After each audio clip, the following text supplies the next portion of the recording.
Ladies and gentlemen, good day and welcome to the UltraTech Cement Limited Q2 FY25 earnings conference call. We must remind you that the discussion on today's call may include certain forward-looking statements and must be therefore viewed in conjunction with the risk that the company faces. The company assumes no responsibility to publicly amend, modify or revise any forward-looking statement on the basis of any subsequent development, information or events or otherwise. As a reminder, all participant lines will be in the listen-only mode and there will be an opportunity for you to ask questions after the presentation concludes. Should you need assistance during the call, please signal an operator by pressing star then 0 on a touchtone phone. Please note that this conference is being recorded. I now hand the conference over to Mr. Atul Daga, CFO of the company. Thank you, and over to you, Mr. Daga. Thank you. Good evening, everybody, and welcome to this earnings call today. This quarter, I believe, has turned out as expected.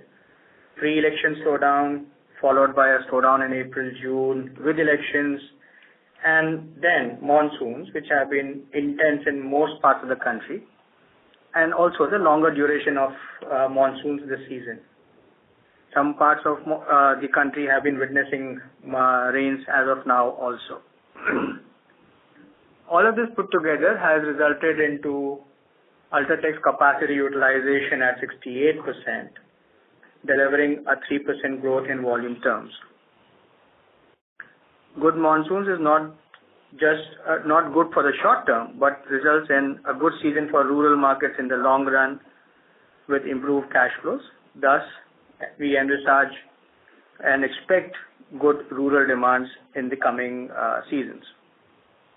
Agricultural production for both summer and winter crops is likely to be higher, as reflected by the sowing activities during summers and increasing water reservoir levels, which bode well for the winter season. We have to also keep in mind global events which have an impact, which do not directly impact our business because it's domestic, but global events being of the nature that they are, can always have an indirect impact. Ocean freights, to name one of the key elements, which can go up and impact our input costs. China has introduced a stimulus package. We have not yet seen the big impact on the global markets, but I'm sure there will be some positive, some negative out of that. Let me come to the burning question of all quarters, fuel costs. Our high-cost fuel contracts have almost come to an end, with a very small impact left in Q3. You would have noticed petcoke ratios have gone up 54% this quarter, and rupees per kcal has dropped to 1.84 from about 2 rupees in the last quarter, a decline of almost 8% QOQ.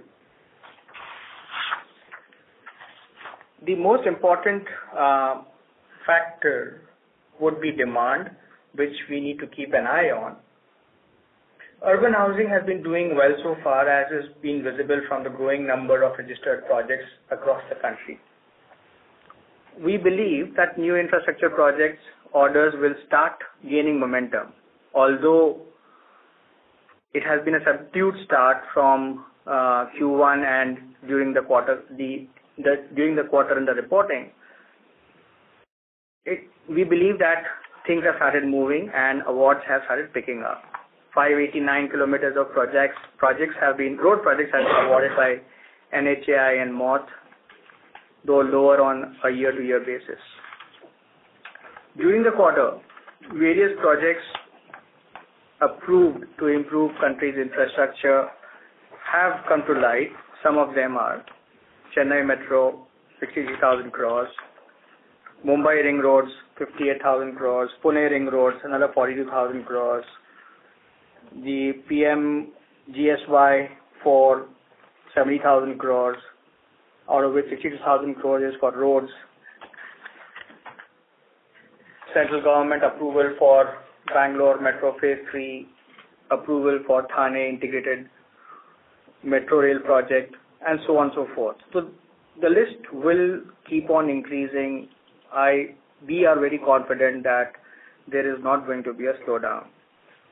These are just few announcements, as I mentioned. With government's continuous thrust on infrastructure, investment outlay is estimated to increase to about 75 trillion INR over the next 5 years, increasing to 1.6x from investments of 47 trillion over the last 5 years. Housing launches are continuously growing at double digits since last 3 years. Urban population in the country has increased from 26% in 1990 to about 36% in 2024. And we believe that the pace of urbanization will continuously accelerate further. Urbanization is going to lead to increase in demand for housing across all categories: affordable, mid-level, luxury, ultra-luxury.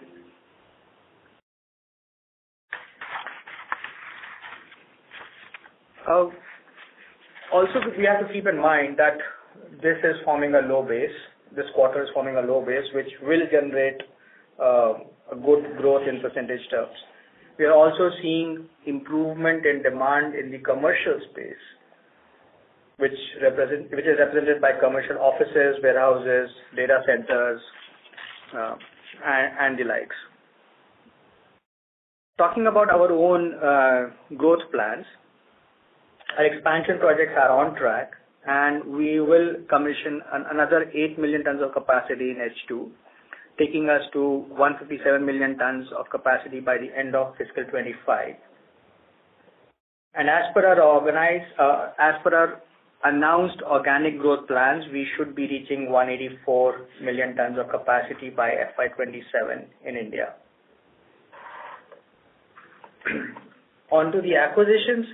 Zach White, white cement company, which we had invested in a couple of years ago, became a subsidiary with effect from 10th of July this year. The results of Zach White have been incorporated in our consolidated financial statements. The cement business of Kesoram that is under acquisition, the transaction is in its last phases, with the NCLT hearings scheduled on 25th October and 12th November for Kesoram and UltraTech respectively. We hope that there are no delays in these processes, and this being the last step, the transaction should see a conclusion in Q4 FY25. With respect to the acquisition that we had announced for India Cements, we are awaiting CCI approvals for the transaction, after which the open offer will be launched. Let me come back to the efficiency improvement program that we had talked about, I think, a couple of quarters ago. Our efficiency improvement program is very specific, precise, and measurable. We started tracking this program from the close of fiscal 24. And let me reiterate the various line items included therein. WHRS capacity, we had ended the financial year with 278 megawatts. Currently, we are at 308 megawatts and will reach 450 megawatts by fiscal 27 end. Renewable energy capacity, we were at 612 megawatts at the beginning of the year. We have reached 681 megawatts as of now, and we will be reaching 1.8 gigawatts by fiscal 27. Clinker conversion ratio is again on track from 1.44 to 1.54 by FY27. Alternate fuel mix is set to rise from 5% at the end of fiscal 24 to 15% at the end of fiscal 27. Lead distance, as already we have spoken about, has started dropping, and we will see further drop and definitely reach about 360 kilometers by fiscal 27. Over and above that, there are smaller areas like power consumption reduction, efficiency improvement in operations, operating leverage. All of them will be delivered in each year, step by step. And to summarize, UltraTech today is at 150.66 million tons of capacity.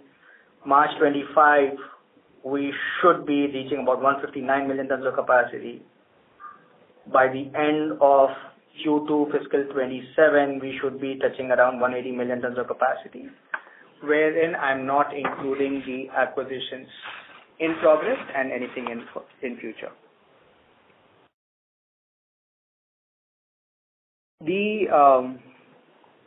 All the efficiency improvement programs that I've talked about will be delivering delta gains on the expanded base, and this is what, to my mind, is a sustainability agenda for us.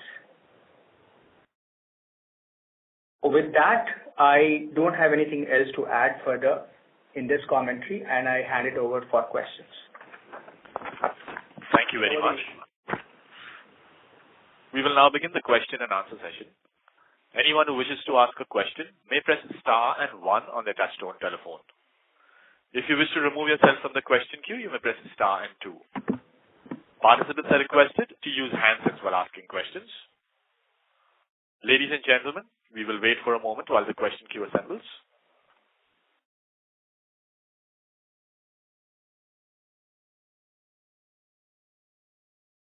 The first question is from Amit Murarka from Axis Capital. Please go ahead.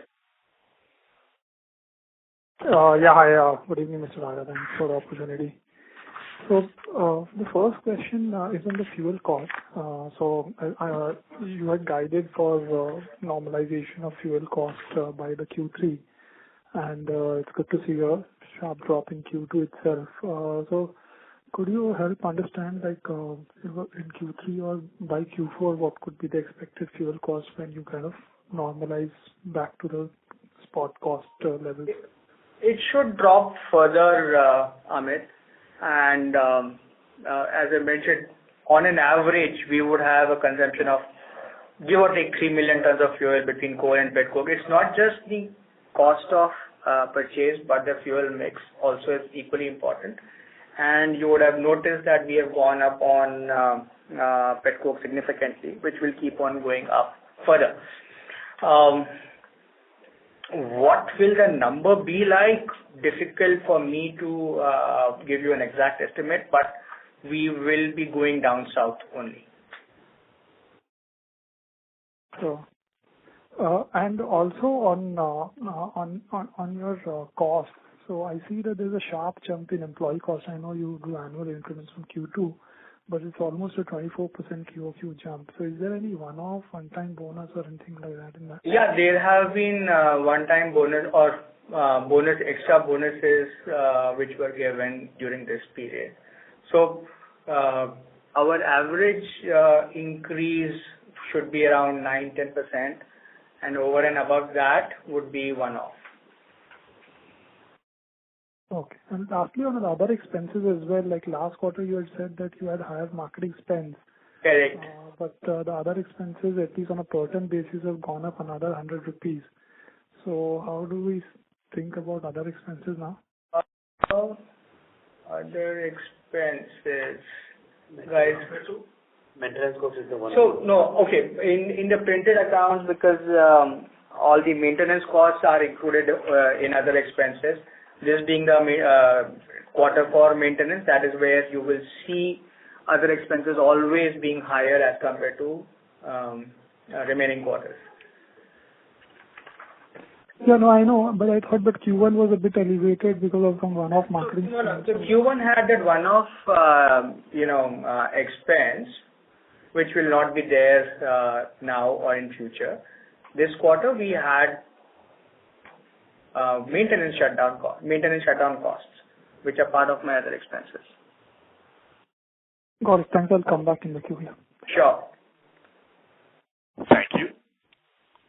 The next question is from Rashi Chopra from Citigroup. Please go ahead. Thank you. So could you just tell us a little bit on pricing in the sense that what's happened after the quarter? How come I missed on the favorite question for everybody? Prices have been improving, whilst the average for the quarter will be a misrepresentation of things going forward. From August to September also we saw improvement in prices, and September to October also the prices have been steady. So we have seen an improvement of from 347 was August exit to about 354 currently. And on average versus the Tokyo? So, one sec. Where is the Q2 average was about 348, which is now 354. Got it. Thank you. And in this quarter, the other operating income seems to have moved up sequentially. What is that attributed to? There were incentives. That's what incentive? Yeah, there was a plant ka incentive which kicked in. Long overdue. Okay, so this should continue. No, this was again, there will be small portions left, but not forever. Maybe 1 or 2 more quarters, we might see additional incentive income. Okay. And on the last question, on India Cements, the CCI approval is awaited. Is there any sort of delay or, No. It's a normal process. So there was first query list which was received, which we have responded to on the 12th of October. There might be one more list of queries if it comes in, otherwise nothing else. So there are a lot of questions around, details of market and where we are selling, where India Cement is selling, etc. So likely closure within this fiscal? Yes, within this fiscal, the confidence level is very high. Okay. Thank you. Thank you. The next question is from Prateek Kumar from Jefferies. Please go ahead. Yeah, good evening, sir. My first question is on pricing versus or profitability versus volumes. So our current quarter EBITDA per ton is like sort of probably 4-5 year low on a quarterly basis at least. So is there a point where you as a company or industry probably look at the profitability versus volumes, or how should we look at going forward? Demand is the key for any industry. So if demand is good, everything falls in line. So we would fundamentally focus on how India is shaping, how India is growing in the next few years. And I guess the hypothesis of 7 to 8% growth is still there, will be there, and India will deliver that growth, which means we will deliver that growth higher than that. So I think maybe I have not answered your question fully. If there is growth, obviously there will be profitability. Yeah, of course, growth will be in the profitability, but your whole cost saving initiatives, industry cost, variable cost coming down seems to already more than passed to the consumer. Historically, we have as an industry looked at better profits generally. It seems there is a significant deviation from there, and even for second half, not sure how much EBITDA per ton we are looking for improvement overall. But maybe a related question, if there is a prolonged slowdown in demand, do we really relook at our organic expansion plans at all, or how should we look at capacity expansion? No. So, the 1 quarter, 2 quarter slowdowns will not impact our underlying hypothesis of growth. We are not slowing down on our growth agenda. That's very clear, because we don't get disturbed by these 1 quarter, 2 quarter, upsets. Fundamentally, we need to believe that India will deliver a 7-8% CAGR growth. That is happening, and that is why I downloaded some data which I read out just now on various projects which the government has started announcing. Rural markets have started growing. Rural housing has started growing. If you're looking at a short-term window, then good monsoons, which have depressed cement sector this quarter, will be a positive gain for April-June quarter when crop harvesting takes place. And which we are already seeing right now, rural demand. The FMCG sector is positive about rural demand. We are seeing positive trajectory in rural demand also. Okay. And one other question is on white segment revenues, which like sort of slipped 10% year-on-year this quarter. Any specific reason there? I'm sorry, what? The white segment revenues was like lower year-on-year. Putty prices were depressed. Putty prices are taken a beating this quarter. Okay. Is that continuing or like is it expected to revive? No. I think they have stabilized. We have not seen decrease in prices as of now. Sure. Thank you. I'll get that. Thank you. Thank you. The next question is from Rahul Gupta from Morgan Stanley. Please go ahead. Hi. Thank you for taking my question. Atul sir, I have one broad question which may not be a near-term thing. Just want to understand one thing. You have been continuously surprising positively on realization versus what we see on pan-India prices. If I compare numbers versus last quarter, your trade segment has not changed much. So what drives UltraTech's continued delivery on realization versus the industry? Just to understand this better. Thank you. So I think this is a compliment for us. Thank you for that. Now, it all boils down to us being building solutions provider, us being top-notch in quality, us being able to meet our customer requirements with a strong dealer network footprint, and being consistently brand A player. We have maintained our brand positioning, our quality parameters, never compromising over there, which is helping us deliver whatever we are delivering. Thank you, sir. So just a follow-up on this, is it fair to say that apart from being a preferred brand, you being a pan-India player helps you cushion some of the regional disturbances on prices, or is it a more... Certainly it does.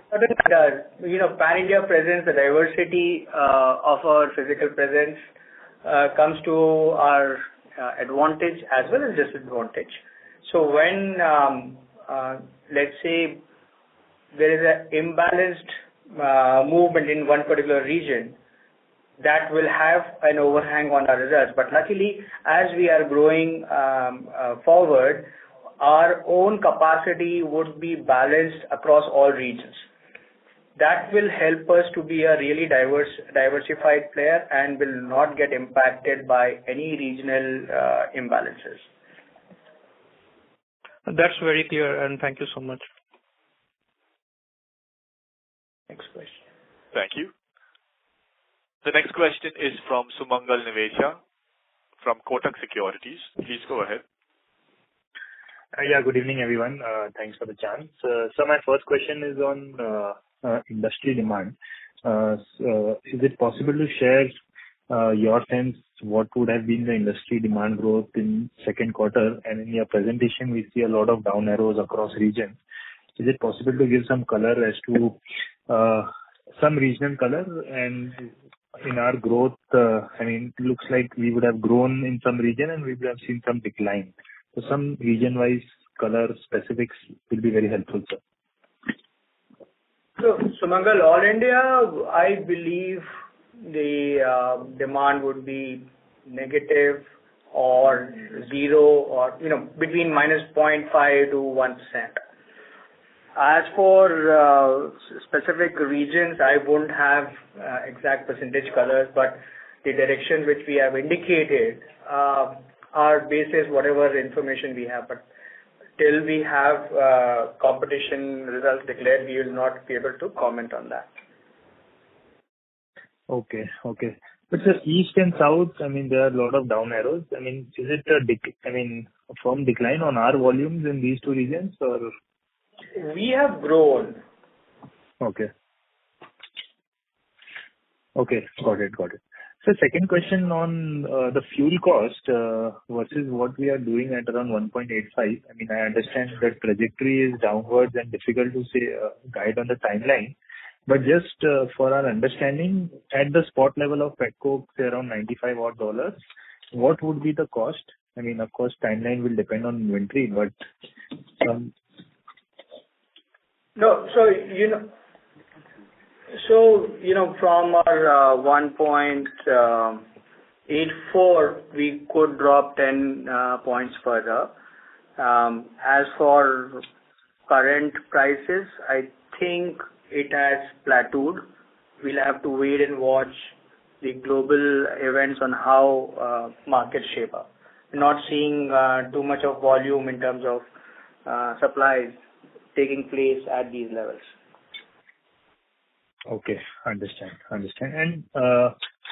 just the last one, I mean, for India Cement, we are expecting the CCI by what, November end or December? It's difficult for us to comment. Typically, after we have responded to their queries, it could take 2 months, it could take 3 months, depending upon any further queries.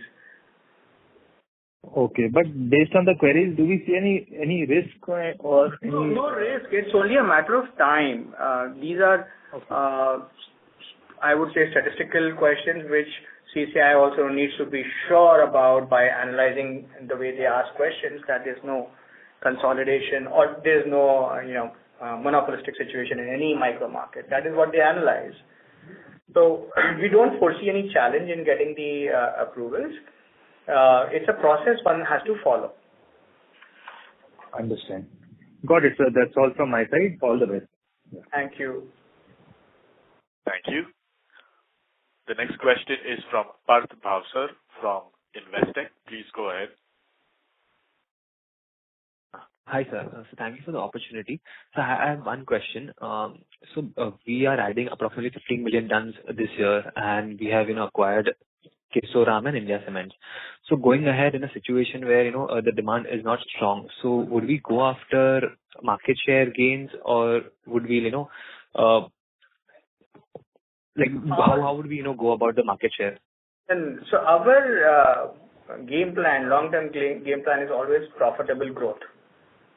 I think these two words sum up what we want to do. We want to grow. We want to deliver profitability also. Okay. So you would hold up your pricing just in case, and you won't go after market share? I would drop prices. Yeah.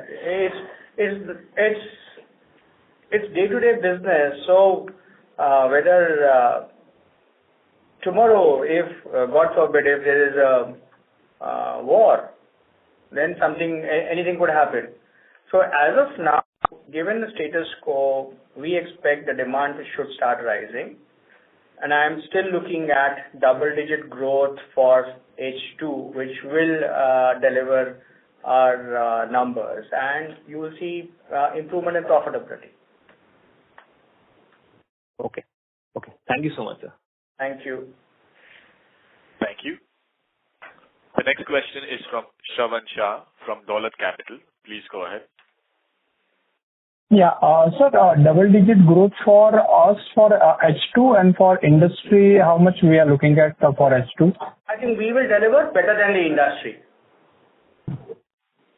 Okay, got it. And is it possible, sir, in terms of the 68% utilization for second quarter, can you break it down region-wise for us? How was the utilization? Would be average plus minus here or there, yeah. Okay. And capex for full year now, last time we said 8,000 to 9,000 crore. We will spend that money. We are on track. We will spend that money. For next year also the similar run rate one can look at? Yes, because after this, concluding this year, we would have almost 20 million tons of expansion to complete. which will see its regular outflow. Okay. And in terms of the cost saving that previously we have talked about around 300 odd rupees per ton, definitely we have also given the in terms of the line item wise. But how much we have already have achieved in this year and next year possible, if you can share how much more cost reduction from here on we can look at? Yeah. So, instead of doing on a quarter-to-quarter basis, it is not logical, and I'll explain that to you.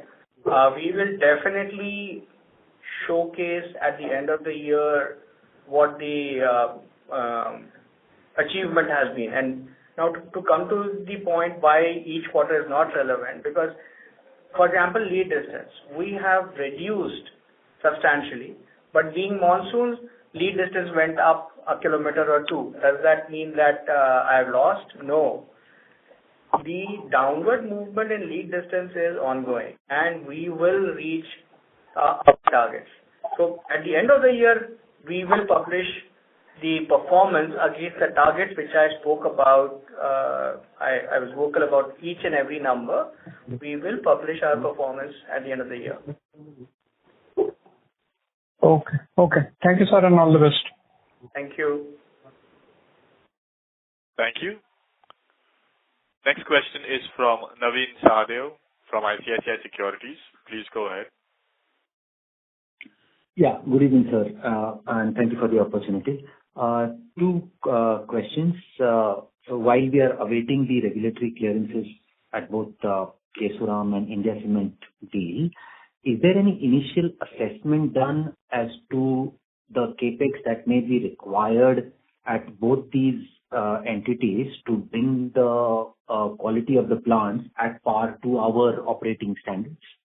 So after CCI approval for Kesoram was received, we have done our deep dive, and we will invest in WHRS for Kesoram, and there will be other minor capex program which will be undertaken.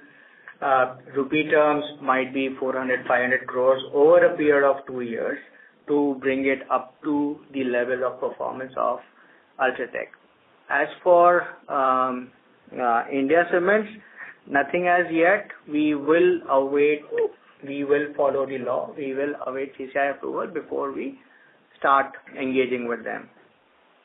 Understood. And I'm assuming that the yearly targets that you have given, and thank you so much for giving that, because it gives us more conviction to build in those kind of cost savings. Yeah. The yearly targets that you have given for waste heat recovery, I'm assuming they are not. Let me preempt you. Does not include the acquisitions. Understood. And sir, second is just a clarification. Did you mention that the current petcoke, at the current low levels of petcoke prices, not much transactions are happening? Correct. So is it because the seller is not willing to, or they are expecting further decline? How should one look at it? No. If the seller was waiting for a decline, there will be a problem. We want, because we are regular consumers, so we will keep buying. So there seems to be a possibility that prices might go up. That is why sellers might be holding on to their inventories and offers.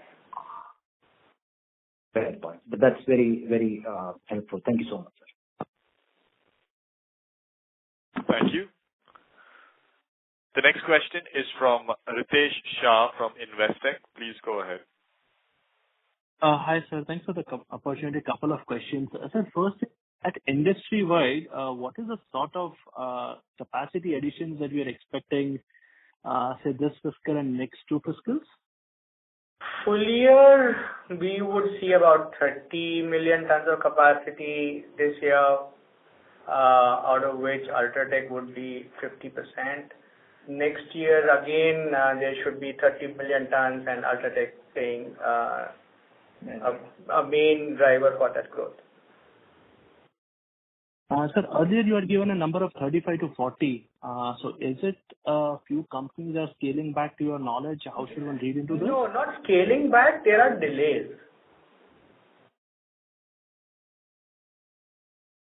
Hello? Okay. So it might not get commissioned on time is what I meant, Ritesh. That's why the number gets scaled down. Okay. That's helpful. So my second question is, you have indicated on sustainability bond. I think the prior one, the coupon was at around 2.8. Is it possible that you can break up that number of less than 7.25 into hedging cost and the actual coupon? Sure. Saurabh, you want to give that? Yeah. The cost of the bond is, the hedging cost is about 3%. The total cost of the bond, including the spread, is around 4%. Sir, I could not hear. Sorry. So the spread, including the SOFR, is around 4%. The hedging cost is around 3%. That helps. And sir, last question. And since you touched upon it, I feel so glad or thrilled about it that the domestic market borrowing cost would be about 7.5%. Yes. Yeah. Yep. So UltraTech is capable of raising dollar-denominated debt fully hedged at very competitive price. Yes, sir. Yes, sir. Okay. Yep. Sir, last question. You emphasize a lot on cost. My basic question was, do you consider discount as a cost? And the reason to ask is if I look at that number over a 5-year CAGR, the number has increased very, very steeply at almost 19% CAGR, which probably is a reflection of competitive intensity in the marketplace. Sir, any thoughts on this particular variable, and would you not consider it as a cost as well? Discounts normally get netted off from selling prices, and there are some promotion expenses which would be in other expenses. So I don't know where are you picking this number up from, but it'll be good if you can catch up with Ankit separately to the loan. And while you can do that, but I can assure everybody that our sales promotion spends or discounts would not have varied over a longer period of time. Sure, sir. I'll connect with you on this separately. Thank you so much for the answers. Thank you. All right. Thank you. The next question is from the line of Sanjay Nandi from VT Capital. Please go ahead. Hello. Yes, please. Yeah, thank you for the opportunity, sir. Sir, can you please share the regional utilization for our company across different regions? As I had mentioned earlier, with an average of 68%, almost all the locations would either be at 75% or 65%, in that range only. Okay, got it. And what has been the clinker utilization for our company for this quarter, sir? Clinker utilization, I think it remains strong. Just 1 second. Do we have it here? 70%. 70%, yeah. 73%. 73. Okay, sir, that's it from my side. I'll coming back in the queue, sir. Yeah. Wish you a very happy Diwali in advance. Thank you. Same to you. Yeah. Thank you. Next question is from Sukant Garg from Equival Research. Please go ahead.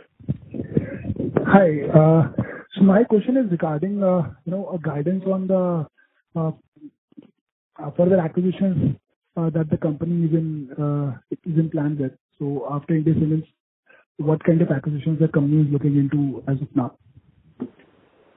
Acquisitions are always opportunistic, so I really cannot comment on that. No, I mean to say, are there any in the pipeline as of now, currently? I really can't comment on that. Okay. No problem. Thank you. And most of the questions answered again. Yeah. Thank you. Next question is from Prateek Maheshwari from HSBC. Please go ahead. Thank you for the opportunity, sir. Sir, just wanted to ask you if there is anything to call out in your cash conversion. So, just saw that your year versus last year, your cash conversion has dropped to some 65%. And I think the main reason has been the decrease in your trade payables and other liabilities. So is it a seasonal thing, or is there any change in terms? I just wanted to understand that.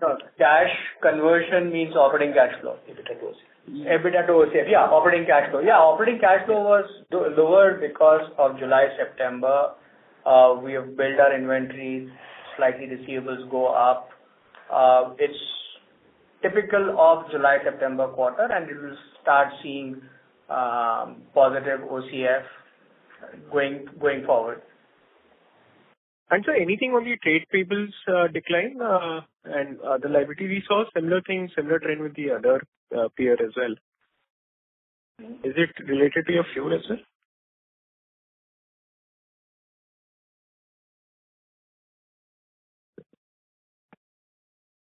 One second, I'm just checking. Yeah. It's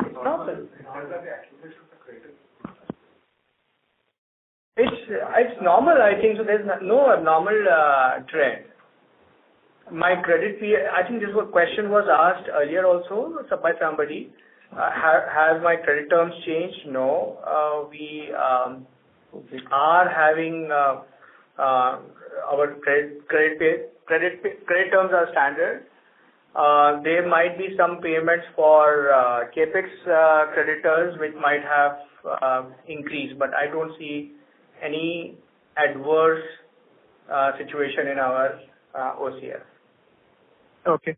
And sir, just wanted to understand the second half demand drivers. So would you see that the infra increasing and so the non-trade share? So you see H2, you will see infra, you will see rural growing, infra growing, urban markets continue to grow. So very similar to your 1H drivers in terms of trade, non-trade. Yes. Okay. Got it, sir. Thank you so much for the opportunity. Thank you. Next question is from Amit Murarka from Axis Capital. Please go ahead. Hi, thanks for the opportunity again. So given that we are very close to now Kesoram integration, could you provide a brief overview of 1H financials for Kesoram? 1H financials. I think they declared their results. Yeah, but they didn't have the cement in that. No, I'll share with you. They delivered volumes of about 1.7 million tons. EBITDA per ton on cement was 264 per ton. On a capacity utilization of 74%. EBITDA per ton was only 264. 264. Okay. And also, what will be the rebranding strategy there now? I think once we step into that asset, then only we will want to move forward on rebranding, if at all. We will, tell you about it as and when we step into it. Sure. So I believe by Q3, I think we should be able to kind of include that in our numbers also. Yeah. So NCLT hearings, I told you about the dates. It all depends upon NCLT hearings taking place. Once the hearing is done, order is passed, might take 15-20 days to get the printed order, which has to be filed with the registrar of companies to conclude, and then we step in, big bang. It could happen in October-December quarter. Failing with January-March seems to be definitely happening. Got it. Yeah, that's all I was asking for. Thank you. Thank you. The next question is from Rajesh Ravi from HDFC Securities. Please go ahead. Hi, sir. Good evening. My question pertains to the cement and margin. If I look at the blended reported number 725 is already multi-year low performance. If I exclude the contribution from RMC, white cement and the other operating income, this number would be closer to 600 rupees. So, as an industry leader, if that is operating at, say, close to 600 rupees, where do we see a bottom in terms of the pricing? And because why I'm talking about this, everyone, including you and other major players, they're all talking about 200 to 400 rupees cost reduction happening over the next 2 years. In that context, what is the certainty of these prices recovering to a respectable level of, say, their margins on the cement business turns up north of 1,000 rupees? First and foremost, 600 is a wrong analysis. Anything between 600 No. to 650. So from a 732, it might come down to somewhere around 700 if you have to, or 710, 720, not more than that. Because if you look at the percentages, the overall percentage of RMC or anything else is very small. And as far as other incomes is concerned, that's part and parcel of the business. Correct. It is, for example, fiscal incentive. It's a regular phenomena for cement industry. It will be there. So it's regular. I wouldn't want to say it's to call it out as one-off. Agree. No, my point is, for you, we are one of the most consistent players with better brand positioning. If you have to operate at such low levels, why should the prices not go up? And obviously when you are giving those numbers, other will also be reporting similar numbers. So, where we were looking at 1,300, 1,400 margins for the industry, how should that shape up? Rajesh, we will talk about the same thing. I'm noting down your question and we'll talk about it at the end of next quarter results. Then your questions will change totally. So the point is, cement industry, you cannot measure on a quarter-to-quarter basis. It's a long-term play. When an asset is being built, it does not get built in one quarter. This quarter, and I have been telling all investors that not to panic, well in advance before this quarter started also, that this quarter is going to be depressing. Correct. How depressing or how low, that I would not be able to gauge by beginning of the quarter. But yes, it was. Everybody knows the way the monsoons have been this quarter, it impacts dispatches. It has been the intensity of monsoons has been highest this year as compared to several years, which for us it was impacting dispatches. It was increasing our costs, which will not be there in Q3, Q4, and Q1 next fiscal. And good part is we are already seeing positive traction from rural markets, which should be very positive in the coming months. So my guess is, whilst we have looked at 732 as a bottom this quarter, we'll bounce back. Very confident. Okay. Great, sir. That's all from my end. All the best. Thank you. Thank you. Next question is from Ashish Jain from Macquarie. Please go ahead. Hi, sir. Good evening. So my first question is on your capacity addition. So, while if I look at the regional breakup of the capacity addition, it's heavily skewed in favor of South and Eastern India, and some of the acquisitions which we will do, which are not factored there, are also, Southwest centric. So how do we plan to grow market share or volumes in North and Central, where I guess we're operating at very high utilization and not much capacity is there in terms of the current pipeline at least? So for North, you will see organic capacity addition as part of our phase 4 in future years. And Central, being Central by itself, and I'm seeing a chart which you've already seen. We have got about 5.7 million tons getting added in the next couple of years in northern market. Right. And this is what in fact, in one question I clarified, Ashish, our diversity is our strongest strength, biggest strength.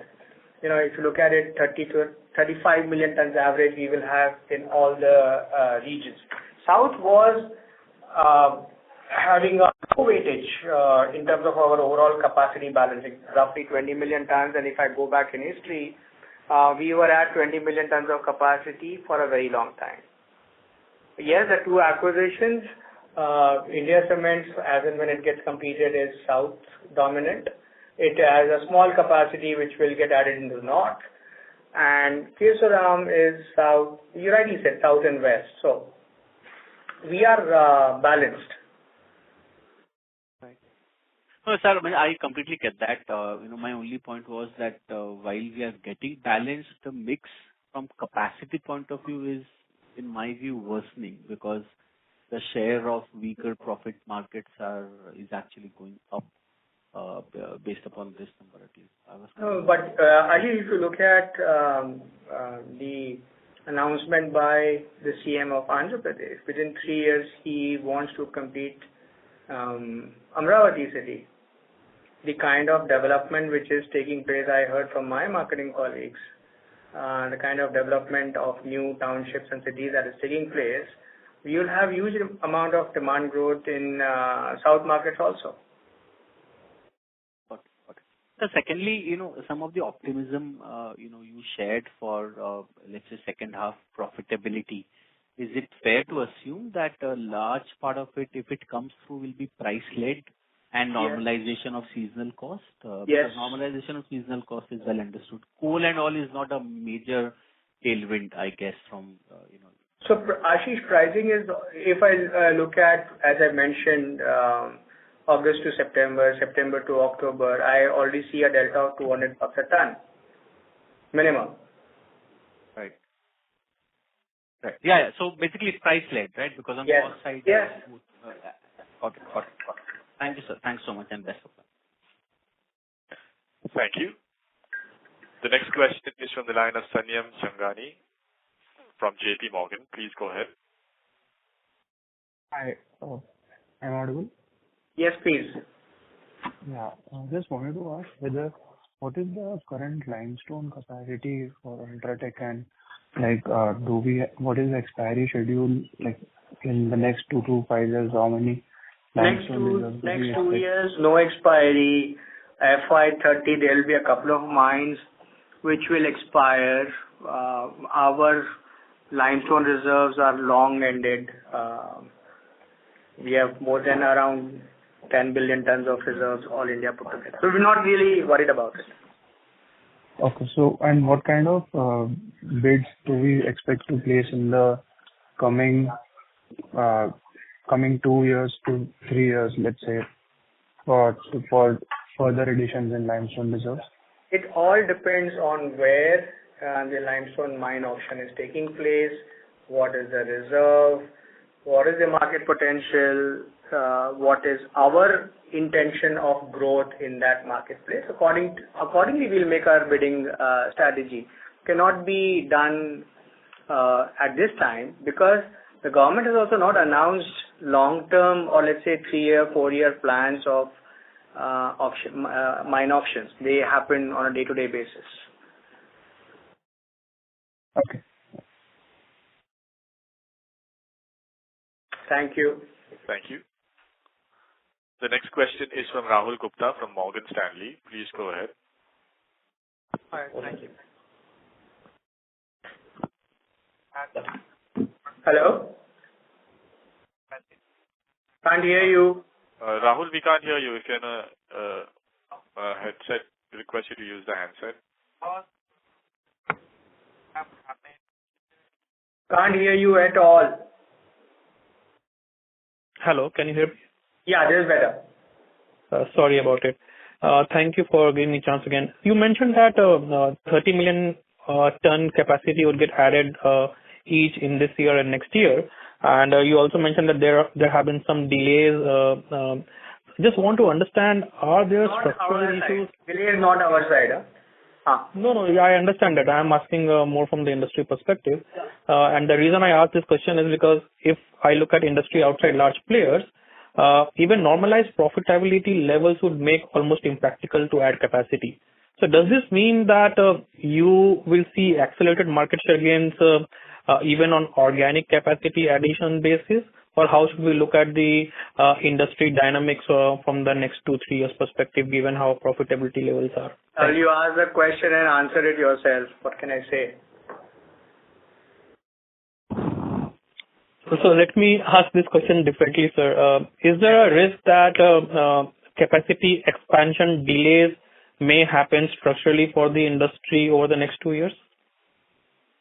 really cannot comment about the capability and ability of competition to execute their expansion. But whatever I knew from ground realities, I told the forum. Okay, great. Thank you so much. Thank you. The next question is from Pulkit Patni from Goldman Sachs. Please go ahead.